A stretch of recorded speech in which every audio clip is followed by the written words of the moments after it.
আসসালামু আলাইকুম সম্মানিত ভিউয়ার্স, আশা করি আপনারা ভালো আছেন। জেনিথ ম্যাথ স্টাডির পক্ষ থেকে সবাইকে স্বাগত জানাচ্ছি।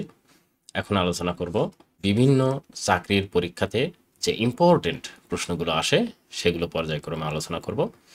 তো আমরা ১ নম্বর প্রশ্নটি যেটি দেখতে পাচ্ছি যে ২০ এর ৫০% কোন সংখ্যার ২০% হবে। এই অঙ্কগুলোকে সংক্ষিপ্ত আকারে করা যায়, কিন্তু আসলে যে কোনো অঙ্ক করতে হলে তার বেসিক জানতে হয়। বেসিক না জানলে আসলে সংক্ষিপ্ত আকারেও অঙ্কটি করা যায় না, আর কিভাবে করলাম সেটা কিছুই বোঝা যায় না। এই জন্য আমরা বেসিক ধরে অঙ্ক করব, আর বেসিক ধরে যারা পারে তারা সংক্ষিপ্ত আকারেও করতে পারবে। খেয়াল করে দেখুন, বি এখানে বলছে ২০ এর ৫০%। আচ্ছা, ২০ এর ৫০% আমরা ধরে নিলাম এরকম যে একবারে প্রশ্ন মতে দেওয়া যায়, আমরা প্রশ্ন মতে দিয়ে অঙ্কটি করতে পারি, কিন্তু জব পরীক্ষাতে আসলে তো আর এই প্রশ্ন মতে এসব দেওয়ার সময় নেই, সংক্ষিপ্ত আকারে করে ফেলতে হবে। ২০ এর এর মানে কি আমরা জানি, এর মানে হচ্ছে গুণ। ২০ এর ৫০%, হ্যাঁ বলছে ২০ এর ৫০% কোন সংখ্যার ২০%, আমরা ধরে নিলাম এক্স এর ২০%। ওকে, এবারে আমরা অঙ্কটি করে ফেলব। এটা হচ্ছে আসলে অঙ্কটি সাজানো হলো, কিন্তু এত বড় অঙ্ক পরীক্ষার খাতায় করা যাবে না, ছোট করে করতে হবে। আমি জাস্ট বোঝানোর জন্য করছি। এবারে ২০ গুণ ৫০, আর পার্সেন্ট মানে আমরা জানি হচ্ছে ১/১০০। এটা মাথায় রাখতে হবে যে পার্সেন্ট মানে ১/১০০, তাহলে কিন্তু অঙ্কটি হয়ে যাবে।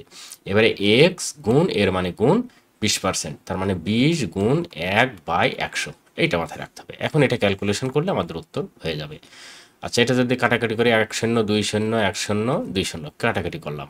এবারে ৫ দুগুণে ১০, এখানে আমাদের হয়ে গেল ১০, আর এই জায়গাটা হবে হচ্ছে ১ শূন্য ১ শূন্য কেটে গেল, ২ দ্বারা ১০কে কাটলে হয় ৫, তার মানে এখানে হবে হচ্ছে x/৫। ওকে, এখন এটাকে আবার যদি আমরা আর গুণন করি, এটার সাথে এটা, এটার সাথে এটা আর গুণন হয়, আমরা জানি এভাবে। তাহলে এর নিচে মনে মনে ১ আছে, সেই ১-এর সাথে যদি x গুণ করা যায় তাহলে x সমান হচ্ছে ৫×১০ = ৫০। তাহলে এখন বলছে যে ২০ এর ৫০% কোন সংখ্যার ২০%। তাহলে এই যে ৫০ হলো, তাই না? ৫০ এর ২০%। এখন অঙ্কটি হলো নাকি সেটা আমরা দেখি। বলছে কোন সংখ্যার ২০% বলছে না? আমরা দেখি যে ৫০ গুণ ২০%, ২০ ১/১০০, এটা করে দেখি। এত এত এত এত কেটে গেল, এবার ৫ দুগুণে ১০, বলছে না কোন সংখ্যার? এই যে আমরা এদিকে কাটাকাটি করে কিন্তু ১০ এসেছিল, তার মানে আমাদের অঙ্কটি ঠিক আছে। ওকে, আশা করি ১ নম্বর অঙ্কটি বুঝতে পেরেছেন। ২ নম্বরটা বলছে ১২ এর কত শতাংশ ১৬ হবে। শতাংশ মানেই কিন্তু সে পার্সেন্ট, মাথায় রাখতে হবে এটা, যে শতাংশ, পার্সেন্ট, এই সবগুলো মানে ১/১০০। তাহলে এখানে আছে হচ্ছে ১২ এর কত শতাংশ। আমরা ধরে নিলাম যে ১২ এর কত শতাংশ, এক্স শতাংশ সমান কত, এক্স শতাংশ মানে কি এক্স পার্সেন্ট, এক্স শতাংশ মানে কি সমান ১৬, এটা হবে। ওকে, আচ্ছা তাহলে এই জায়গায় এবারে দিলাম ১২ গুণ এক্স গুণ ১/১০০। ওকে, এবারে ১৬ দিয়ে দিলাম, বা এখন এটা কাটাকাটি করব ১২ দ্বারা, এটাকে সরাসরি এভাবে কাটাকাটি। তাহলে এটা যদি এখন আমরা ৪ দ্বারা কাটি তাহলে ৩ ৪ ১২, এটা ৪ দ্বারা কাটলে হবে হচ্ছে ২৫। এইটা ক্যালকুলেশন এখন যদি করি তাহলে 3x/25 হয়ে যাবে, আর নিচে হবে কত, ১৬। ওকে, এখন এটা আমরা গুণ করব যে 3x মানে 3x, আর ১৬, ২৫ গুণ ১৬, এটা আমরা রেখে দিলাম। এবারে বা x সমান ২৫ গুণ ১৬/৩। তাহলে এইটাকে যদি এখন আমরা কাটাকাটি করি, টোটাল এইটুকু, এটা কাটাকাটি করলে হয় হচ্ছে ১৩৩.৩৩, আরও হয় আর কি এটা। তাহলে এখানে বলছে না ১২ এর কত শতাংশ ১৬ হবে, ১২ এর ১৩৩.৩৩% ১৬ হবে। ঠিক আছে, কেননা এটা বেশি, ১০০-র বেশি হয়ে গেল কেন? আমরা খেয়াল করি যে এখানে বলছে ১২ এর কত শতাংশ ১৬, তার মানে ১২ চেয়ে বেশি। ঠিক আছে, এই জন্য আমাদের এই অঙ্কটাও কিন্তু উত্তরটাও বেশি হয়ে গেল। ওকে, আশা করি এটি বুঝতে পেরেছেন। এর পরের অঙ্কটা বলছে ১২০ জনের মধ্যে ৩০ জন ফেল করলে পাশের হার কত। ১২০ জনের মধ্যে ৩০ জন ফেল করেছে, তাহলে আমরা ১২০ থেকে আগে ৩০ বিয়োগ করে নেব। ৩০ বিয়োগ করে নিলে কত হয়, ১০০ না, শুধু ৯০ হয়। এখন বলছে ৯০ জনের ৩০ জন ফেল করেছে, তার মানে পাশের হার। তার মানে আমরা এখানে লিখব যে ১২০ জনের, এরকম লিখতে হবে, ১২০ জনের মধ্যে মধ্যে পাশ করেছে, হ্যাঁ পাশ করেছে, পাশ করেছে কতজন, আমরা পাইলাম ৯০ জন, ৯০ জন এভাবে দিলাম।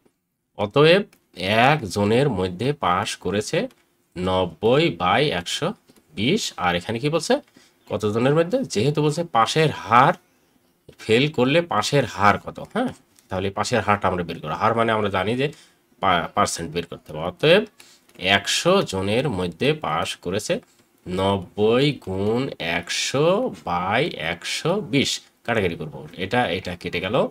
এখন আমরা যদি এটা আবার কাটাকাটি করি, 2 দ্বারা কাটলে 5 দ্বারা কাটলে হয় 2, না 2 দ্বারা কাটলে হয় 5, আর 2 দ্বারা কাটলে হয় 6। এবারে 6 দ্বারা এটাকে কাটলে হয় 6 15 90, আর 6 15 90, এবার 15কে যদি 5 দ্বারা গুণ করা যায় তাহলে সেটা হয়ে যাচ্ছে 75। ওকে, এখানে বলছে না যে 120 জনের মধ্যে 30 জন ফেল করেছে, পাশের হার কত, পাশের হার হচ্ছে 75, অর্থাৎ আমরা উত্তর দেব হচ্ছে 75%। ঠিক আছে, এটা হবে আমাদের উত্তর। আশা করি শিক্ষার্থী বন্ধুরা বুঝতে পেরেছেন। এখন এখানে বলছে যে 20টি কমলার 20% পচা, খেয়াল করতে হবে 20টি কমলার 20% পচা, তাহলে ভালো কমলার সংখ্যা কত। আচ্ছা, 20% পচা মানে কি, তাহলে ভালো কত, আমরা লিখে নিব যে ভালো 100 বিয়োগ 20। ঠিক আছে, তাহলে এত টি, টি আমরা দেব না, তাহলে কত হলো 80। 80টি হচ্ছে ভালো আছে, কয়টার মধ্যে 80টি ভালো আছে, 100টির মধ্যে। আমাদের এখানে বলছে না ভালো কমলার সংখ্যা কত, তাহলে আমরা লিখবো 100টির মধ্যে, 100টি কমলার মধ্যে ভালো কয়টি, 80টি, এভাবে আমরা লিখব। অতএব একটি কমলার মধ্যে ভালো 80/কত, 100। ঠিক আছে, এবারে কি বলছে আমাদের মধ্যে 20টা বলছে, তাহলে আমরা 20টার মধ্যে বের করব।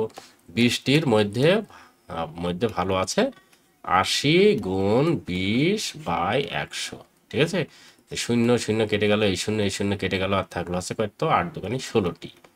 ওকে, তাহলে এখানে বলছে না যে ভালো কমলার সংখ্যা কত, এই 20টির মধ্যে ভালো কমলার সংখ্যা যদি 20% পৌঁছে যায় তাহলে 16টি হয়। এখান থেকে আমাদের উত্তর হবে হচ্ছে 16টি। ওকে, আশা করি এটিও বুঝতে পেরেছেন। এখন এখানে 5 নম্বর বলছে কোন সংখ্যার 2/7 অংশ সমান 64 হবে। এটা কিন্তু ইম্পর্টেন্ট একটা অঙ্ক। হ্যাঁ, সব অঙ্কগুলি কিন্তু পরীক্ষায় বারবার আসে, এটা মাথায় রাখতে হবে। আমি সেই অঙ্কগুলো নিয়ে আলোচনা করছি যে পরীক্ষায় এগুলো বারবার আসে। ওকে, বলছে কোন সংখ্যার, আমরা সংখ্যাটি ধরে নিলাম আছে এক্স এর, হ্যাঁ, এক্স এর 2/7 অংশ সমান কত, 64, এটা আমরা ধরে নিলাম। বা এবারে ক্যালকুলেশন করলে হবে কত, 2x/7 সমান কত, 64। বা এবারে 2x সমান, এটা কি করব, গুণ করব, 64 × 7।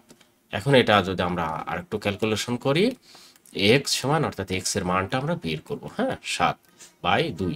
2 দিয়ে রেখে এটা কাটলে আছে 32।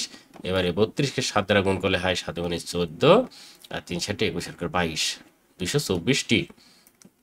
224, এখানে বলছে না কোন সংখ্যার 2/7 অংশ সমান 64 হবে। এই 224-এর 7/2 অংশ সমান 64 হবে। তাহলে অঙ্কটি এখন ঠিক আছে নাকি আমরা একটু খেয়াল করে দেখি যে 2/7 বলছে না, এত কত, কত এর, 224 এর মানে গুণ দিয়ে দিলাম, 2/7 সমান কত আমরা বের করব।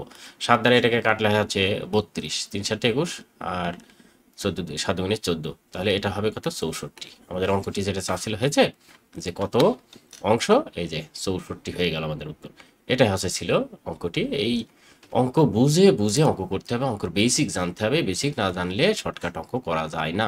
আর আপনি যখন এটা বেসিক জানবেন তখন এমনিতেই আপনি শর্টকাট আকারে করে ফেলতে পারবেন। সম্মানিত ভিউয়ার্স, আশা করি আমি যে কয়েকটা প্রশ্ন নিয়ে আলোচনা করলাম বুঝতে পেরেছেন। পরবর্তীতে আরও আলোচনা করব। আপনারা ভালো থাকবেন, সুস্থ থাকবেন, আল্লাহ হাফেজ।